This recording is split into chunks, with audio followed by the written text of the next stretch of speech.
I decided to visit the country house I gave to my wife. The new groundskeeper didn't recognize me. "I'm sorry, sir, but the owner of the house has already arrived." He pointed to her lover who was giving orders on the porch. I decided to play along. "I'm glad to have you here. Follow my story until the end and comment the city you're watching from so I can see how far my story has reached. My name is Colin, and at 57 years old, I thought I knew my wife. After 23 years of marriage, I believed Milena and I had built something solid together. The country house in Vermont had been my gift to her 3 years ago, a place where she could find peace, pursue her art, and escape the pressures of city life. She'd been spending more and more time there lately, claiming she needed space to reconnect with herself. I should have seen the signs. The drive from Boston took me 3 hours, winding through autumn roads painted in brilliant oranges and reds. I hadn't called ahead. I wanted to surprise her. Maybe we could spend the weekend together, just the two of us, like we used to in the early days. God knows we needed it.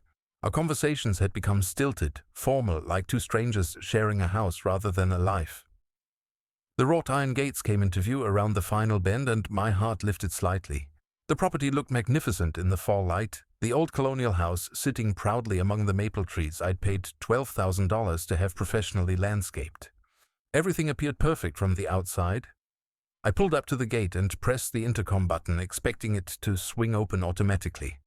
Instead, a voice I didn't recognize crackled through the speaker. "Yes. What can I do for you?" I frowned, leaning closer to the intercom. "I'm here to see Milena. I'm her husband." There was a pause, then the sound of footsteps on gravel. A man appeared from the small groundskeeper's cottage, a structure I'd had built last year so Milena wouldn't feel isolated when she stayed alone. He was younger than me, maybe in his early 40s, with the kind of rugged good looks that belonged in a cologne advertisement. He approached my car with the confident stride of someone who belonged here. "I'm sorry, sir," he said, his tone polite but firm, "but the owner of the house has already arrived." The words hit me like ice water. Owner of the house? I stared at him, waiting for recognition to dawn in his eyes, for him to realize his mistake. But his expression remained unchanged, professional, courteous, and completely unaware that he was speaking to the man who held the deed to this property. "I think there's been a misunderstanding," I said, my voice sounding strange even to my own ears. "I'm Colin Patterson. This is my house." The man's brow furrowed slightly, but not with recognition, with confusion. "Sir, I'm going to have to ask you to leave. Mrs. Patterson and her husband are here for a private weekend, and they specifically requested no interruptions." Her husband. The words echoed in my head as I sat frozen behind the wheel. Through the bars of the gate, I could see movement on the front porch of my house. A man, not the groundskeeper, but someone else entirely, stood there giving directions to what appeared to be a delivery crew. He gestured with the casual authority of someone completely at home, someone who belonged. My chest tightened as the full weight of the situation settled over me. Milena was here, in the house I'd bought for her, with another man, and somehow, in some way I couldn't yet comprehend, I had been erased from my own property so completely that even the staff didn't know who I was. The groundskeeper was still watching me, waiting for me to drive away. His hand rested casually on the gate latch, but his posture suggested he was prepared to call for backup if needed. How long had he been here? How many times had Milena told him stories about her real husband, the man currently standing on my porch? "Is there something wrong with your hearing, sir?" the groundskeeper asked, his politeness beginning to wear thin. "I need you to move along." Something in his tone, the dismissive way he spoke to me, as if I were some unwanted solicitor, sparked a dangerous idea in my mind. If Milena wanted to play games, if she wanted to pretend I didn't exist, then perhaps I should play along. Perhaps it was time to see just how deep this deception went. I forced my face into what I hoped was an apologetic expression. "You're absolutely right. I'm sorry. I think I may have gotten turned around. I'm actually looking at properties in the area, thinking of buying something for weekend getaways. This place is exactly what I had in mind." The groundskeeper's demeanor shifted immediately. The suspicious edge disappeared, replaced by the helpful attitude of someone who might be speaking to a potential buyer. "Oh, well, I'm afraid this property isn't for sale, sir. The Pattersons are very happy here." Of course, I said, my mind racing. But you know how it is. Sometimes people change their minds if the price is right. Would it be possible to speak with them? Just to express my interest? I watched his face carefully, noting the moment when he glanced back toward the house. He was considering it, weighing whether this was something he should handle himself or pass along to his employers. The fact that he needed to think about it told me everything I needed to know about who really made the decisions here. Well, he said slowly, I suppose there's no harm in asking, but I should warn you, they're quite attached to this place. It's been in the family for years. In the family for years? The lie came so easily from his lips that I almost believed he believed it himself. How many times had Milena fed him this story? How carefully had she constructed this alternate reality where I simply didn't exist? I understand completely, I replied, my voice steady despite the rage building in my chest. Family properties are special, but you never know. Sometimes circumstances change. The groundskeeper nodded and stepped back toward the intercom. As he pressed the button, I caught sight of the man on the porch again. He was tall, well-dressed in the kind of expensive casual clothes that screamed country gentleman.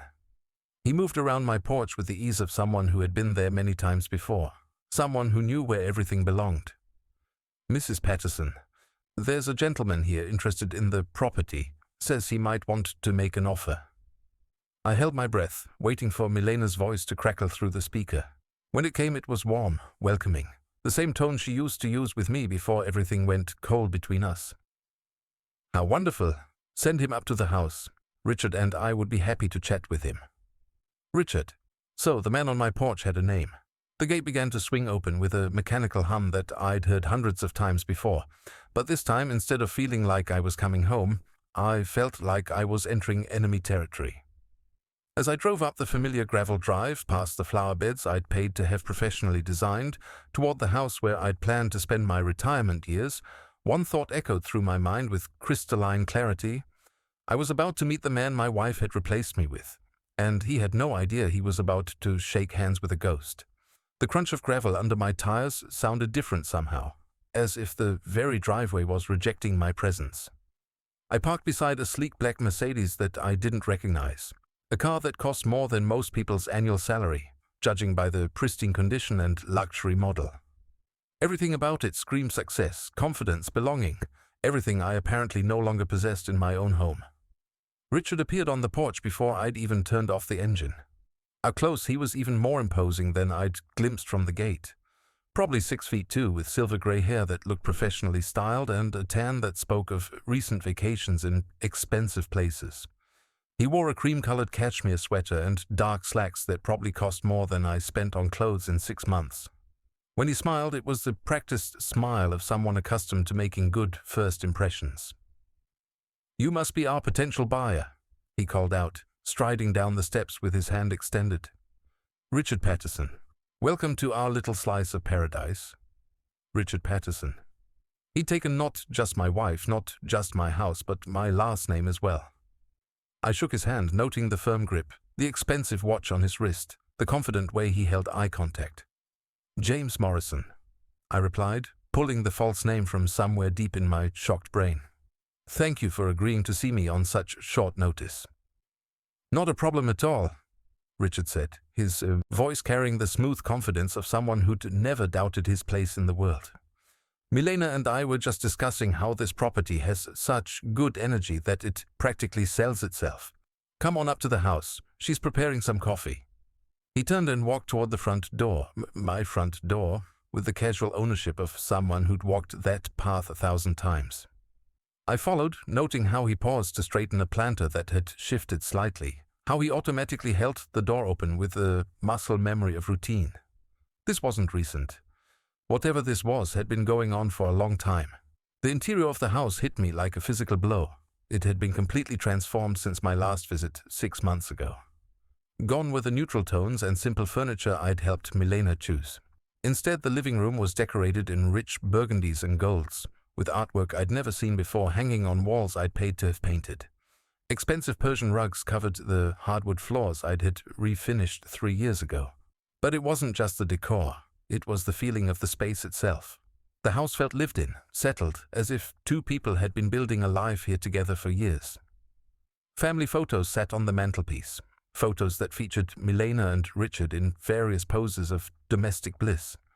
Hiking together, cooking together, laughing together on the very porch where I now stood as an unwelcome stranger. "Milena, darling," Richard called out toward the kitchen. "Our visitor is here." She appeared in the doorway, and for a moment my breath caught in my throat. At 52, Milena was still beautiful, perhaps more beautiful than when I'd married her. Her dark hair fell in soft waves around her shoulders, and she wore a flowing dress that made her look like she'd stepped out of a magazine about country living. But it was the expression on her face that nearly broke me. She looked genuinely happy in a way I hadn't seen in years.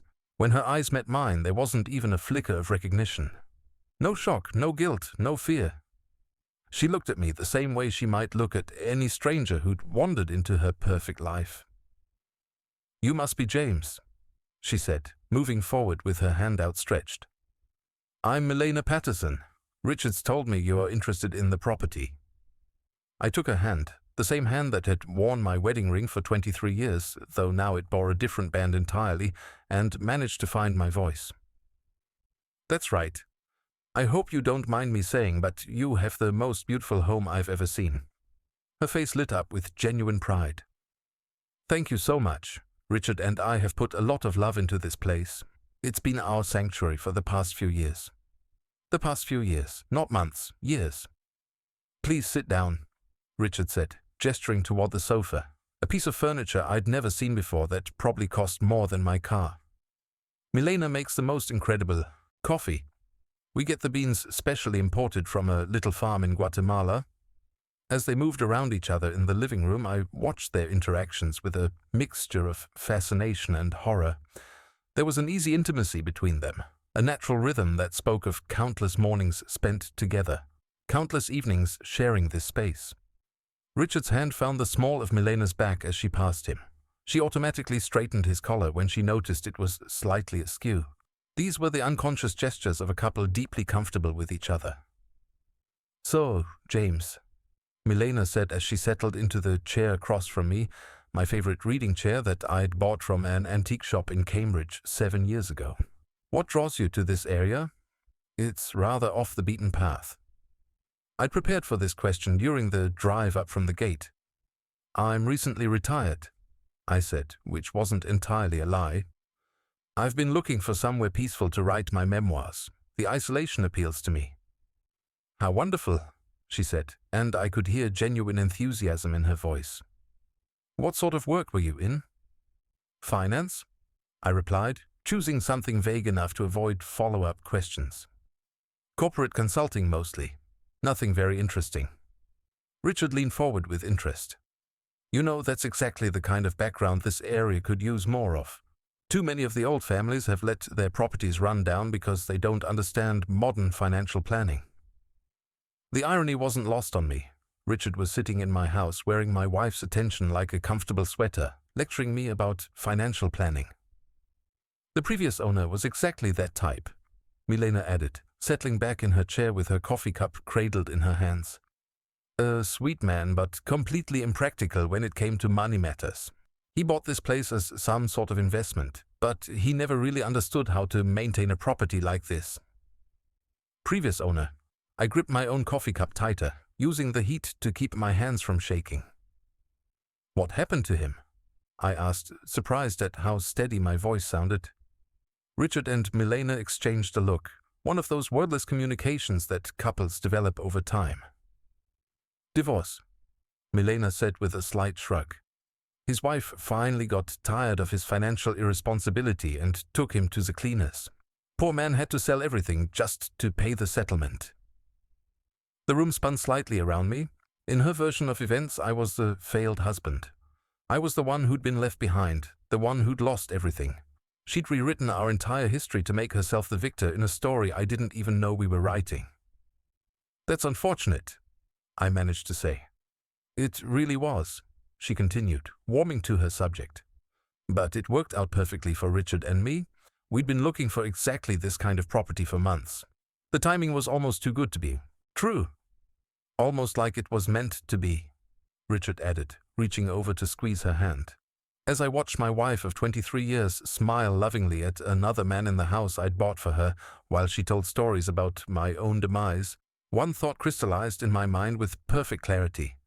I was sitting in the middle of the most elaborate lie I'd ever encountered, and the woman I'd loved for more than half my adult life was its architect. "Would you like to see the rest of the house?" Milena asked, rising from her chair with the graceful movements of a woman completely at ease in her surroundings. "Richard's done some wonderful renovations since we've been here." I nodded, not trusting my voice. Every room would be another knife twist, another reminder of how thoroughly I'd been erased from my own life. But I needed to see it all. I needed to understand the scope of what had been done to me. Richard led the way, his hand naturally finding the small of Milena's back as they walked. "We've really tried to honor the original character of the house while making it more functional for modern living," he explained, guiding me toward what had once been my home office. The moment we stepped through the doorway, I felt the blood drain from my face. My desk, the antique mahogany piece I'd inherited from my grandfather, still sat in its familiar spot by the window. But everything else had changed. My books were gone, replaced by volumes on art history and wine collecting. My filing cabinets had been replaced with an elegant credenza that held crystal decanters and expensive-looking pottery. "This is Richard's study," Milena said proudly. "He's quite the collector of rare books." I stared at my grandfather's desk, now covered with papers that belonged to another man. Richard moved behind it with the casual ownership of someone who'd claimed the space completely. As he gestured toward some architectural drawings spread across the surface, I caught sight of something that made my heart stop. There, partially visible beneath the renovation plans, was the corner of a document with my name on it. Not James Morrison, the fake name I'd been using, but my real name, Colin Patterson. My hands began to shake as I realized what I was looking at. "The previous owner left quite a bit of paperwork behind," Richard was saying, apparently noticing my stare. "Legal documents, property records, that sort of thing. We've been meaning to have it all properly disposed of, but you know how these things go. Richard's been handling all the legal aspects of the property transfer," Milena added. "He's much better with that sort of thing than I am." The casual way she said it, as if transferring my property to another man was just another household chore, nearly broke my composure entirely. I forced myself to focus on the papers visible on the desk, trying to make out more details without appearing suspicious. "You know," I said, moving slightly closer to the desk, "I'm always curious about the legal side of property acquisitions. Was this a complicated transfer?" Richard's expression brightened with the enthusiasm of someone who enjoyed talking about his accomplishments. "Actually, it was surprisingly straightforward once we got all the documentation sorted out. The previous owner's divorce settlement required him to liquidate his assets quickly, so he was motivated to sell." Divorce settlement. The lie came so easily from his lips that I almost believed he believed it himself. "The tricky part," Richard continued, "was dealing with some irregularities in the original deed. Apparently, the previous owner had some financial difficulties that complicated the paperwork. But we managed to get everything sorted out through proper legal channels." As he spoke, he casually shuffled the papers on the desk, and I caught a glimpse of something that sent ice through my veins. There, clearly visible for just a moment, was what appeared to be my signature on a document I'd never seen before. Not a photocopy or a scan, but what looked like an original signature in blue ink. My throat went dry. I knew my own signature, had seen it on thousands of documents over the years. And that was definitely my signature, on a paper I had absolutely no memory of signing. "Excuse me," I said, my voice sounding strange even to my own ears. "Could I trouble you for your restroom?" "Of course," Milena said immediately. "Down the hall, second door on the right, the same place it's always been." She caught herself immediately, but not quickly enough. The phrase hung in the air like smoke, revealing the slip she hadn't meant to make. For the first time since I'd arrived, uncertainty flickered across her face. Richard's eyes sharpened slightly, but he covered it with a smooth laugh. "What Milena means is that old houses like this tend to have very predictable layouts. The restroom is exactly where you'd expect it to be." I nodded and excused myself, but instead of heading directly to the bathroom, I took a detour through the hallway that led to what had once been our bedroom. The door was slightly ajar, and I could see inside without being obvious about it. The room had been completely transformed. Gone was the simple, comfortable furniture Milena and I had chosen together.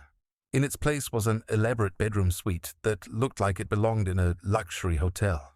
But it was the personal touches that hit me hardest. Framed photos of Milena and Richard on the bedside tables, his clothes hanging in the closet I'd built with my own hands, her jewelry scattered across the vanity I'd given her for our 10th anniversary. On the dresser, partially hidden behind a vase of fresh flowers, I spotted something that made my chest tighten with rage. It was our wedding photo, or rather, it had been our wedding photo. Someone had carefully cut me out of the picture, leaving just Milena in her wedding dress, smiling at empty space, where I used to stand. The sight of my own image, literally erased from our most important moment, filled me with a cold fury I'd never experienced before. But it also clarified something important. This wasn't just about an affair or even about money. This was about completely eliminating my existence from Milena's life, as if our 23 years together had never happened.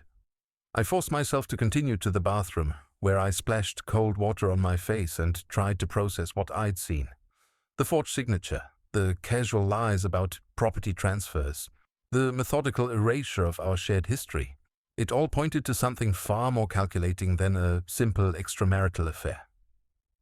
When I returned to the study, Richard and Milena were deep in quiet conversation. They stopped talking the moment I appeared, both turning to me with bright smiles that didn't quite reach their eyes. "I hope you don't mind," Richard said, "but while you were gone, Milena and I were discussing your situation. If you're serious about wanting to purchase a property in this area, we might be able to help you more than you realize." "What do you mean?" I asked, though every instinct I had was screaming at me to get out of there immediately. Milena leaned forward with the same expression she used to wear when she was excited about a new art project. "Well, the thing is, we've been considering expanding our real estate portfolio. Richard has such a good eye for undervalued properties, and there are several places in this area that might be perfect for someone with your background. We could potentially act as consultants," Richard added smoothly. "Help you identify the right property, navigate the local market, handle the legal complexities. For a reasonable fee, of course." The audacity of it took my breath away. They were trying to sell me more property, probably using the same fraudulent methods they'd used to steal mine. Milena was sitting in my house wearing jewelry I'd bought her, proposing to help another man avoid the financial mistakes that had supposedly destroyed her previous marriage. "That's very generous," I managed to say. "But I should probably think it over. This is a big decision." "Of course," Milena said warmly. "But don't think too long. Properties in this area don't stay on the market very long when they're properly priced." As they walked me back toward the front door, I caught one more glimpse of the study. The papers were still scattered across my grandfather's desk, but now they were arranged differently. Richard had been careful to cover the documents with my name on them, but not careful enough.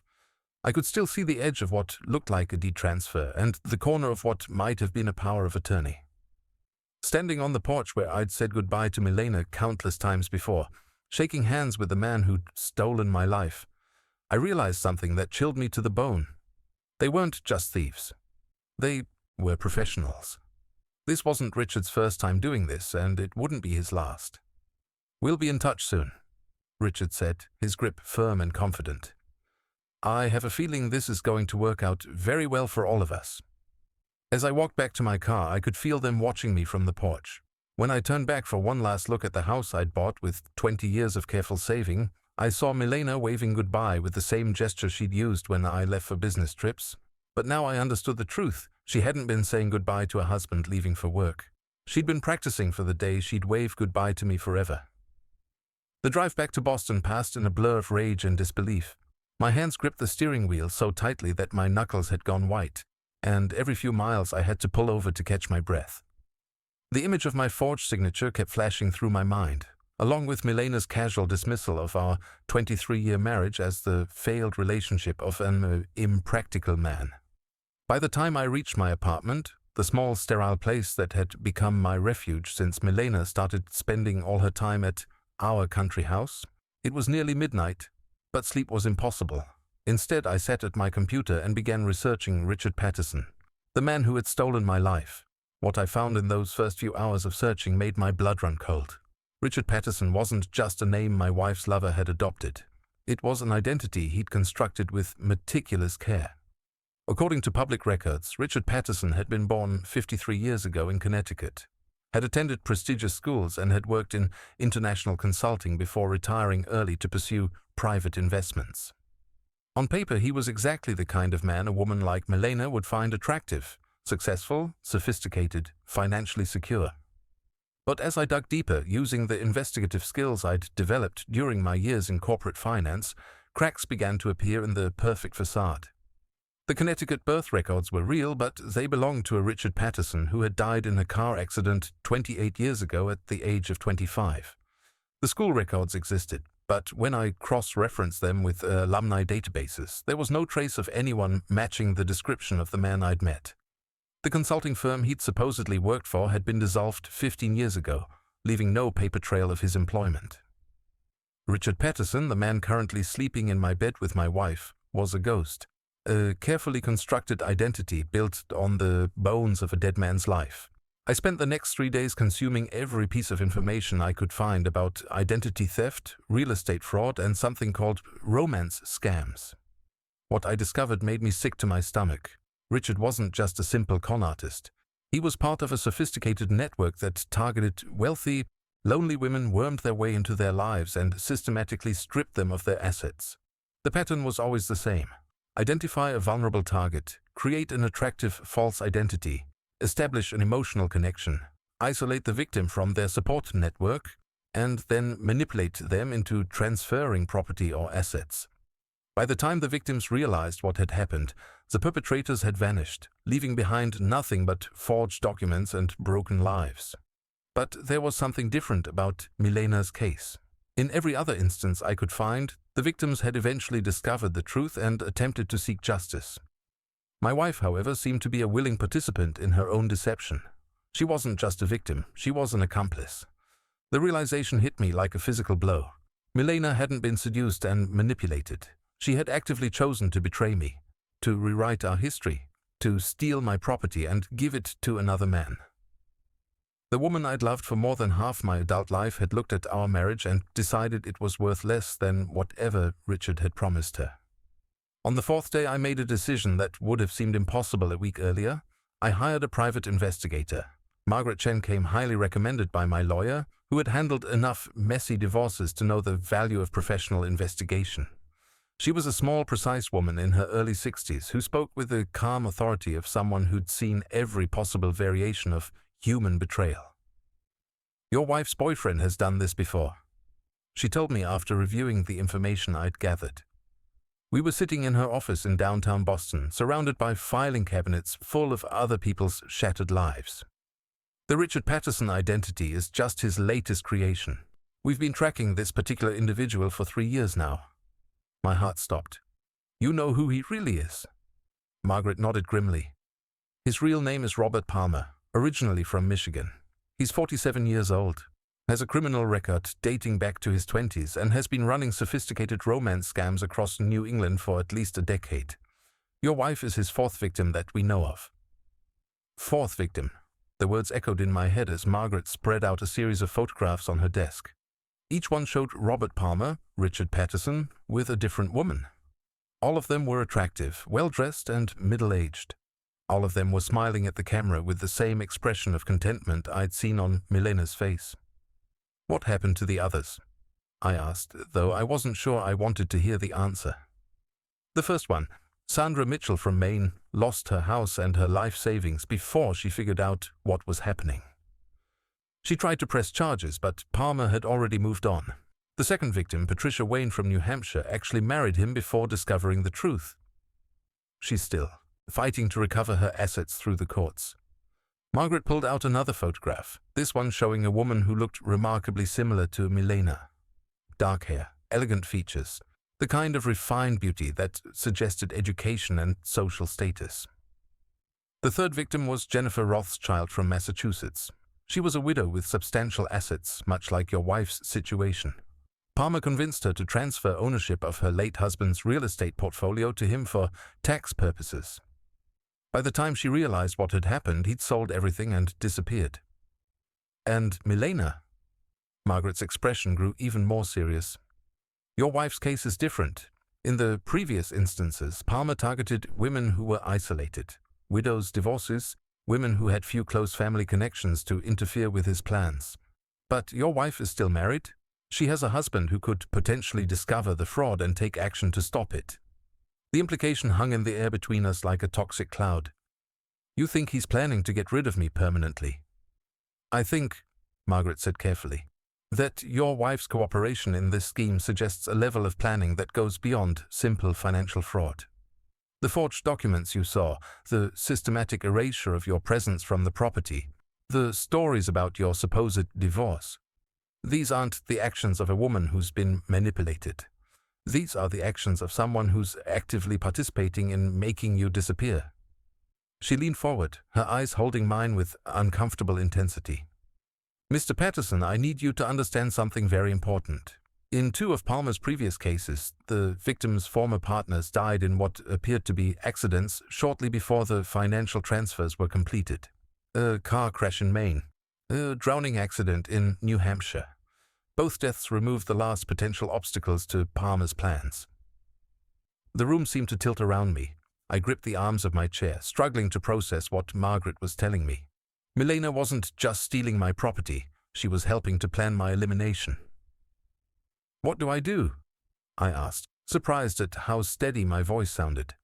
Margaret gathered up the photographs and placed them back in their folder. First, we document everything. Every fraudulent document, every forged signature, every illegal transfer. We build a case that will hold up in court and put Palmer away for a very long time. She paused, studying my face with the calculating gaze of someone who had seen too many people make bad decisions in desperate situations. But more importantly, she continued, we make sure you stay alive long enough to see justice done, because if I'm right about Palmer's plans, you're not just a victim of fraud, you're a target for elimination. As I left Margaret's office that afternoon, walking through the busy streets of Boston where I'd lived and worked for 30 years, I felt like a ghost haunting my own life. Every car that passed too close, every stranger who looked at me twice, every unexpected sound made my heart race with paranoia. But underneath the fear, something else was growing, a cold, calculating determination that I'd never felt before. If Milena and her accomplice thought they could erase me from existence, they were about to learn just how wrong they were. I was still alive, I still had resources they didn't know about, and now I knew exactly who I was fighting. The game was far from over. The next 2 weeks became the most intensely focused period of my life. Working with Margaret and a team of forensic accountants she recommended, I methodically documented every aspect of the fraud that had been perpetrated against me. What we uncovered was even more extensive than I'd initially imagined. Robert Palmer, I refused to think of him as Richard anymore, had been systematically transferring my assets for over 8 months. Not just the country house, but investments, bank accounts, even the retirement fund I'd been building for 30 years. Milena had provided him with access to everything, signing documents with a version of my signature that had been practiced to perfection. The most damning evidence came from security cameras at various banks and legal offices. Margaret's contacts in law enforcement helped us obtain footage showing Milena and Palmer together, conducting business with forged power of attorney documents. In one particularly clear recording, Palmer could be seen coaching Milena on how to sign my name. Their heads spent together over paperwork like conspirators planning a heist. Because that's exactly what they were. But the discovery that changed everything came on a Tuesday afternoon when Margaret called me with news that made my blood run cold. We found Palmer's next target, she said without preamble. Her name is Dorothy Henshaw. She's a 72-year-old widow from Newport who inherited a substantial estate from her late husband. Palmer has already made contact. My heart sank. Another woman about to be destroyed by the man who'd stolen my life. What's the timeline? Based on his previous patterns, he's probably 3 to 4 weeks away from beginning the property transfers. But here's the thing, Colin. We found communications between Palmer and Milena discussing their plans for Mrs. Henshaw. And your name came up. I gripped the phone tighter. What do you mean? They're planning to use your tragic accident as part of their story with the new victim. According to their correspondence, they're going to tell Mrs. Henshaw that Milena is a recent widow who lost her beloved husband in a car crash, which is why she's so grateful to have found love again with Richard. Your death is supposed to generate sympathy and trust. The casual way they discussed my planned murder, as if it were just another element in their romantic fiction, filled me with a rage so pure it was almost liberating. They had underestimated me completely, treating me like an obstacle to be removed rather than an opponent capable of fighting back. There's more, Margaret continued. We intercepted communications suggesting that Palmer is getting impatient with the current scheme. He's pressuring Milena to accelerate the timeline for your elimination. They are planning something for this weekend. This weekend. 4 days away. That night I barely slept. Every sound outside my apartment made me jump. Every car that lingered too long in the parking lot sent my heart racing. But by morning my fear had crystallized into something far more useful. A plan. I called in sick to work, not difficult to do convincingly given that I looked like hell, and spent the day making preparations. I transferred what remained of my accessible funds to accounts Palmer didn't know about. I made copies of all the evidence Margaret had gathered and stored them in multiple secure locations. I wrote detailed letters explaining everything I'd discovered and arranged for them to be delivered to law enforcement if anything happened to me. But most importantly, I made a phone call that would change everything. Mrs. Henshaw, my name is Colin Patterson, and I believe you are in terrible danger. The conversation that followed was one of the most difficult I'd ever had. Dorothy Henshaw was a sharp, intelligent woman who initially reacted with skepticism to my warnings about the man she knew as Richard Patterson. But when I showed her the photographs Margaret had compiled, when I played her recordings of Palmer using the same romantic lines he'd used on his previous victims, her disbelief crumbled into horror. He seemed so genuine, she whispered over the phone. He told me about losing his previous girlfriend in a car accident, how devastated he was, how grateful he felt to have found love again. Mrs. Henshaw, I said gently, that previous girlfriend is my wife, and I'm the one who's supposed to die in that car accident. By Thursday evening, everything was in place.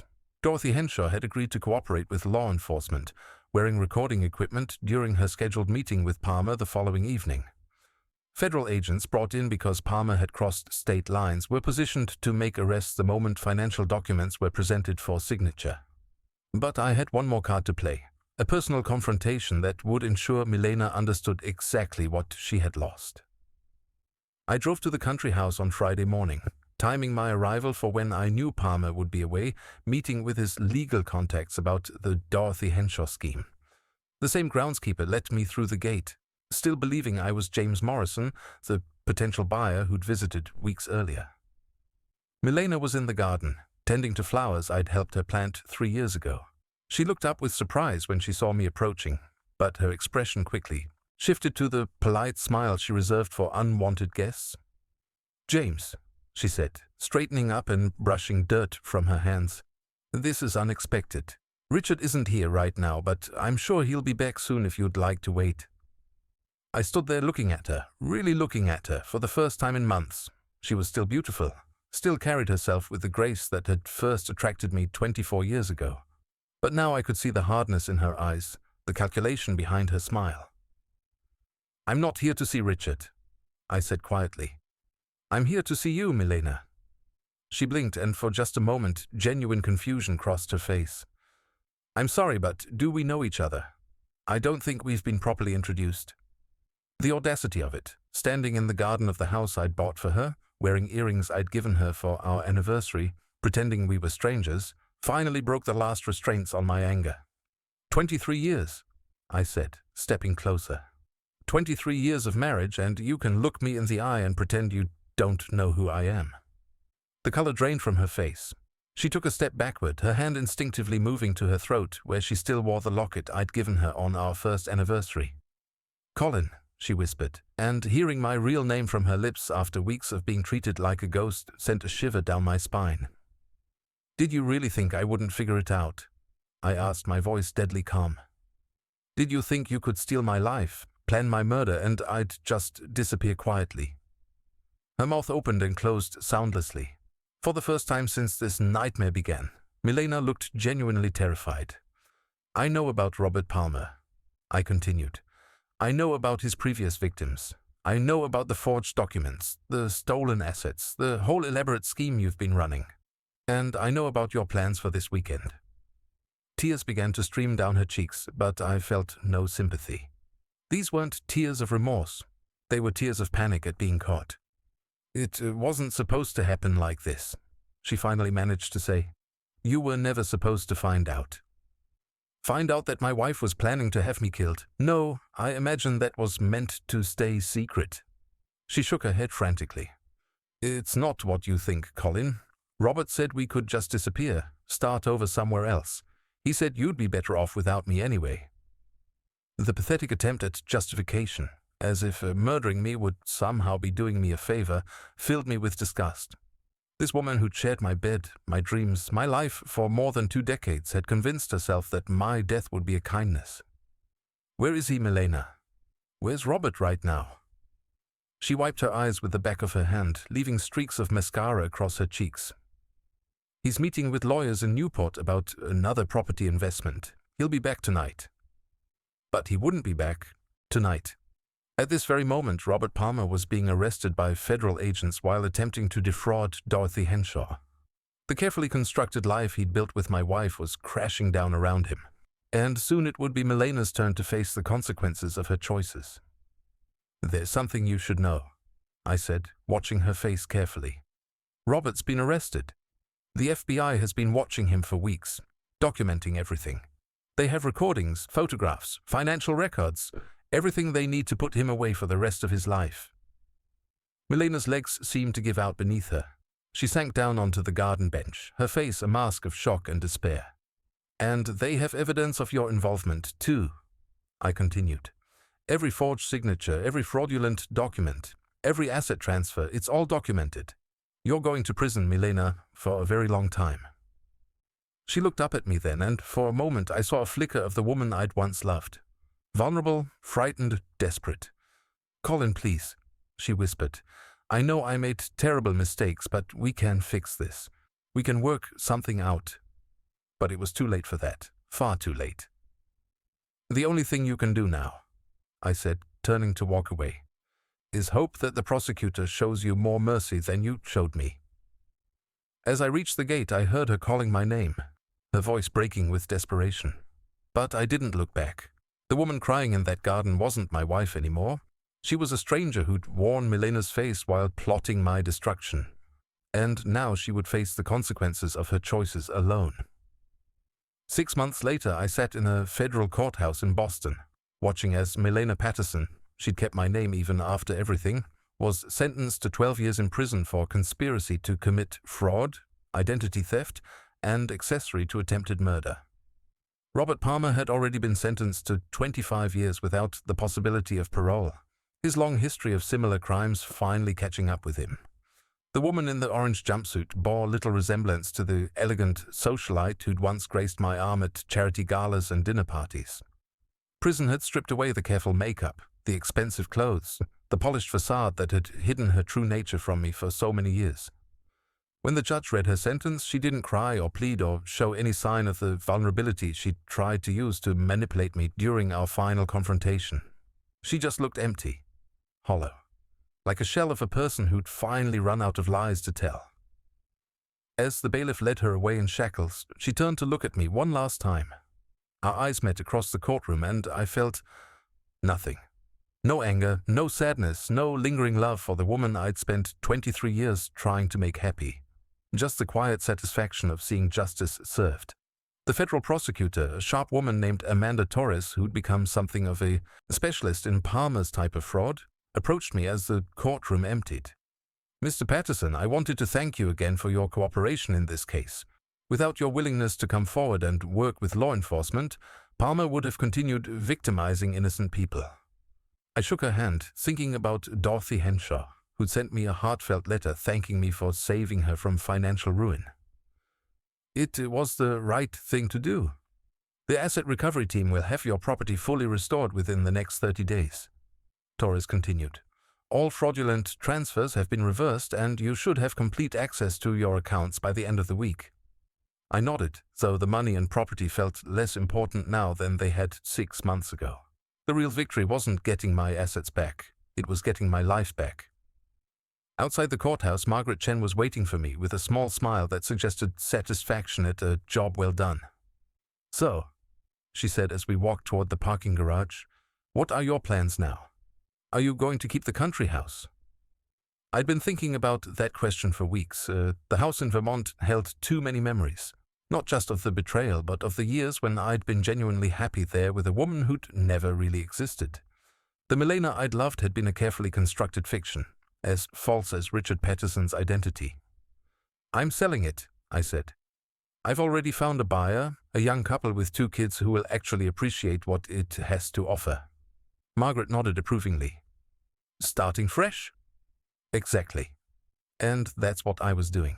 Starting completely fresh at 57 years old, with a clarity about life that I'd never possessed before. The betrayal that had nearly destroyed me had also freed me from illusions I hadn't even known I was carrying. 3 weeks later, I stood on the deck of a small cabin I'd purchased in the mountains of North Carolina, a place Milena had never seen, where no memories of our life together could intrude. The cabin was modest compared to the Vermont estate, but it was entirely mine, paid for with money that had never been touched by fraud or deception. My neighbor, a retired teacher named Helen, who lived about a quarter mile down the mountain road, had invited me to a community potluck dinner that evening. It would be my first social gathering since the trial, my first attempt at building relationships that weren't built on lies or manipulation. I was nervous about it, if I'm being honest. After what I'd been through, trusting people felt like walking on ice that might crack at any moment. But I was learning that isolation wasn't safety. It was just another kind of prison. As I dressed for the dinner, I caught sight of myself in the bathroom mirror. I looked different than I had a year ago. Thinner, certainly. The stress had taken its toll, but also more alert, more present. The passive complacency that had allowed me to miss the signs of Milena's betrayal was gone, replaced by a quiet confidence I'd never possessed before. The potluck was held in the community center, a rustic building that hosted everything from town meetings to wedding receptions. When I arrived carrying a store-bought pie, cooking had never been my strong suit. I was immediately welcomed by people who knew nothing about my past except that I was the new guy who'd bought the Henderson place. Helen introduced me around with the easy familiarity of someone who'd lived in the community for decades. There was Bob, who ran the local hardware store and immediately offered to help me with any repairs the cabin might need. There was Sarah, a nurse at the county hospital, who mentioned that the local hiking club was always looking for new members.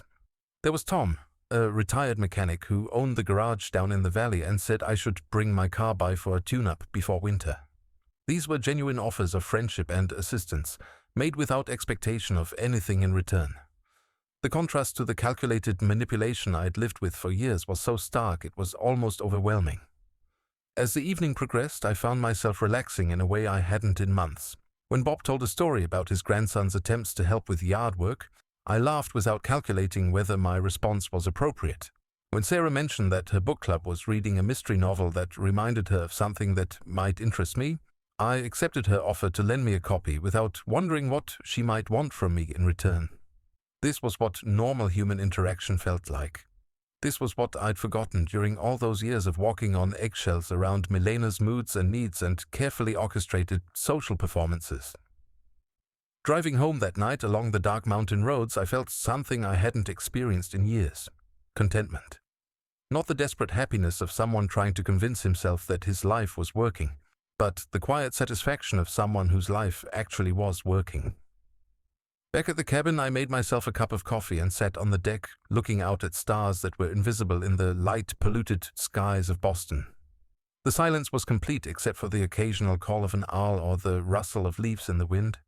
For the first time since this whole nightmare began, I thought about my future with genuine excitement rather than grim determination.